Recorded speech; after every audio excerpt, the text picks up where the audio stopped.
So questions after Sony's conference that Sony won't answer themselves because they're tech jogging with throwing numbers and doing all sorts of things when it comes to actually answering questions. So, question number 1, is the PS4 Pro stronger than the Scorpio?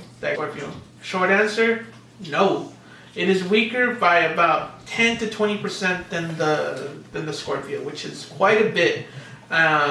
Another question that people keep asking is, can the PS4 Pro run 4K? Again, the short answer is no. The PS4 Pro is not really running anything close to a 980 Ti, which is really powerful compared to the PS4 Pro. And I'm sorry to break it to you, but the PS4 Pro isn't anywhere near that strength. And it's not near a 960. Yeah. And so one of the things that I was telling Sal, who's behind the camera, is that everybody wants strength. The console gamers want strength, but they're not willing to spend the money. And that is in itself Sony's fault for not putting the power in the machine, and also the consumer's fault for not giving Sony a market and saying, hey, we can put something powerful on the market and still make money off of it because people will buy it at $450. And even at $450, that's modest. You will barely get 4K. So at the same time, as much as it's Sony's fault, it is the consumer's fault for not giving them what they want. Why is it Sony's fault? Because they should have hit the hardcore market. Back in 2006 and 2007, when they released the PS3 with $599 in price, people still relatively bought the PS3 because the hardcore bought it.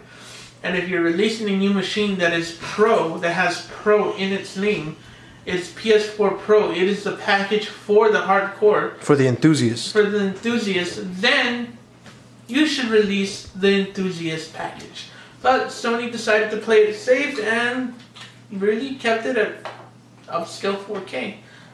The best you can get from this machine is maybe higher resolution, not higher resolution, but higher frames per second in 1080p, and maybe nicer, crisper visuals with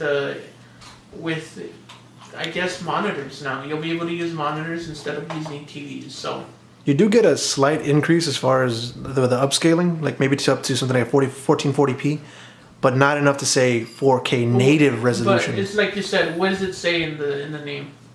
The PS Pro. Exactly. Does that sound like Pro to you? Nope. Exactly. So, I mean, as much as this is, oh yeah, we're going to get something close to it, or we're going to get higher frames per second, or we're going to get crisper visuals with HDR, or whatever the hell it's called, it's still kind of a letdown. Not kind of, it is a letdown. So, with PS Plus going up at $10 with this in total, this really makes Sony look bad, but at the same time, they have the lead in the market, and they could care less at the moment. This has been Super Geek Stream. Make sure you like, comment, subscribe. Tell us what you think in the comments. One more note to this video. It's not like Sony was blindsided when it came to making the PS4 Pro. It had leaked 4 years ahead of time by Netflix that Sony would have to release a machine that plays 4K in order for Netflix to PS4 to utilize Netflix's 4K system. So it's not like Sony didn't see this coming. They had been planning this for 4 years. So 4K, 4 years for 4K, was very much doable if they had planned it correctly. But like I said, Sony refused to do the home run that they needed to do in order to win the 4K market. And in turn, they risk losing the very market they pushed for in the very beginning.